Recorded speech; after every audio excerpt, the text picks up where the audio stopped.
Makanya perempuan itu dikatakan an-nisa imadul bilad.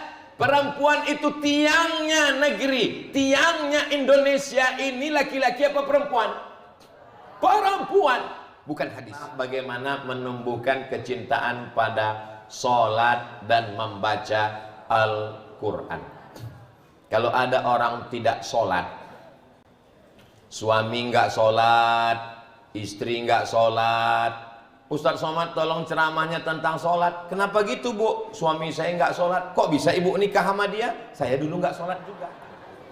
Sekarang kok sholat? Saya sadar bahwa saya akan mati, tapi dia belum sadar Pak Ustadz. Saya orangnya nggak pandai ceramah, nyindir-nyindir orang tuh nggak pandai. Ceramah saya nggak bisa di request, dipesan. Soalnya saya trauma. Dulu pernah di masjid, pengurusnya ngasih tahu, Ustadz Somad tolong ceramahkan. Tentang apa Pak? Siapa yang udah nyumbang minta lagi masuk neraka? Duh, kok tentang itu? Soalnya ada jamaah kita nyumbang minta lagi. Saya ceramahkan, al-aidu ila hibatihi kal kalbil ladzi ya'udu ila qaihi. Orang yang sudah nyumbang minta sumbangannya seperti anjing yang menjilat muntahnya, berapi-api.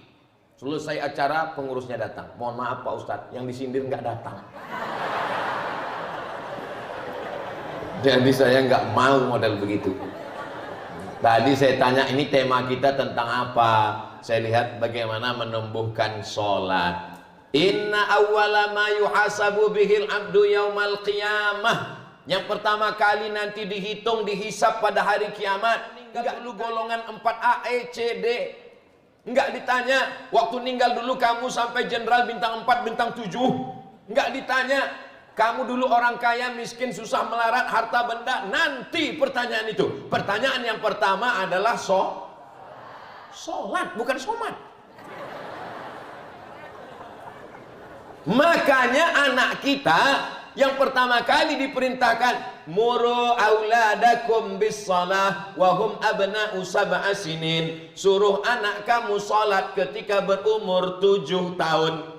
Masya Allah jamaah kita, anak-anak kecil di bawah. Ini ada anak, nampaknya umurnya, saya nggak bisa nebak, soalnya badannya sehat-sehat semua. Ada anak kecil, ada anak kecil. Saya kalau ngelihat anak kecil jalan sama ibunya, nggak tahan. Saya sedang melihat diri saya dengan ibu saya 40 tahun yang lalu.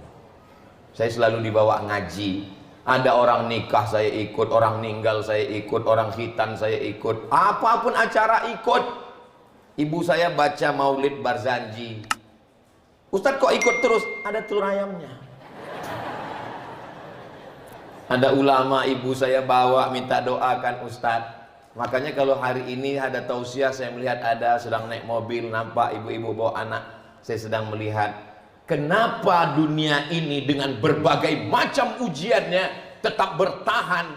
Karena ada ibu-ibu yang solehah yang sedang mendidik anak-anaknya menjadi pemimpin masa depan. Selama ibunya ngaji, selama ibunya mau bawa anaknya, selama ibunya peduli terhadap pendidikan anaknya, insya Allah Indonesia ini masih selamat 100 tahun, 1.000.000 tahun di masa akan datang insya Allah. Tapi kalau sudah ibu-ibu tidak peduli lagi dengan anaknya, bu, anak ibu sholat, waduh saya nggak tahu, tugas saya cuma lahir-lahir, saya ini kan pabriknya Pak Ustadz. Itulah pentingnya. Makanya perempuan itu dikatakan an-nisa imadul bilad. Perempuan itu tiangnya negeri, tiangnya Indonesia. Ini laki-laki apa perempuan? Perempuan, bukan hadis. An-nisa imadul bilad bukan hadis. Saya pernah di WA, Assalamualaikum Ustaz Somad. Waalaikumsalam. Itu an-nisa imadul bilad hadis atau bukan? Bukan. Kami mau buat baleho Pak Ustadz, bisa nggak dibuatkan itu jadi hadis? Loh nggak bisa saya bilang. Ini baleho untuk apa? Untuk caleg Pak Ustadz. Oh nggak bisa saya bilang. Lalu apa kami buat? Buat aja itu kata-kata hikmah. Perempuan ini tiangnya. Sehebat apapun atapnya, kubahnya, kalau tiangnya tidak kuat maka akan runtuh. Betul? Alhamdulillah di hadapan saya ini ada tiang yang kokoh, yang kuat. Ini nampaknya beton dan besi semua. Pertahanan. Kalau saya ceramah di hadapan saya ada 500 laki-laki. Itu yang serius mendengar cuma 100. Yang ingat sampai pulang tinggal 50. Yang mampu menceritakan ke istrinya tinggal 20. Yang didengar oleh istrinya tinggal 10. Yang mengamalkan tinggal 5. Tapi kalau saya tausiah kepada 100 perempuan, pulang dia ke rumah, dia ceritakan ke suaminya jadi 200. Dia ceritakan ke anaknya jadi 300. Dia ceritakan ke mantunya jadi 400. Dia ceritakan ke cucunya jadi 500. Dia ceritakan ke tetangganya. Maka sekarang yang paling dicari adalah bapak-bapak apa ibu-ibu. Kalau ada yang mau masarkan perumahan, yang dicari ibu-ibu. Grup WhatsApp yang paling rame,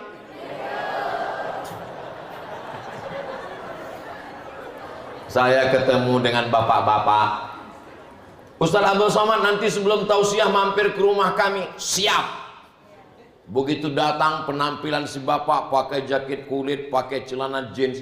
Saya ini orangnya brengsek Pak Ustaz. Dalam hati saya, bapak nggak ngomong saya udah tahu. Saya nggak peduli sama sholat, saya nggak peduli sama akhirat. Dunia ini semua dalam kepala saya. Dalam hati saya, pasti kamu tobat karena dengar ceramah aku kan? Saya akhirnya ingat mati Pak Ustadz. Saya nggak sabar mau dengar apa akhir ceritanya. Yang membuat saya tobat itu istri saya Pak Ustadz. Loh ternyata bukan aku. Istri bapak ustazah? Enggak. Profesor? Bukan. Doktor? Enggak. Siapa dia? Perempuan yang luar biasa. Emangnya dia ngomong apa ke bapak? Ketika pulang Pak Ustadz, pas mau tidur dia ngomong, nanti kalau papa meninggal gimana? Nanti kalau papa meninggal gimana? Hanya 5 kata. Tengah malam saya terngiang Pak Ustadz, nanti kalau papa meninggal gimana? Besok saya mau berangkat ke kantor, nanti kalau papa meninggal gimana? Kata-kata itu menghantui saya Pak Ustadz. Ternyata nggak pakai ayat, nggak pakai hadis, 5 kata, tapi berangkat dari hati akan sampai ke hati. Yang dari hati ke hati, yang dari mulut ke mulut. MLL, multi level marketing. Boleh untuk update status besok pagi.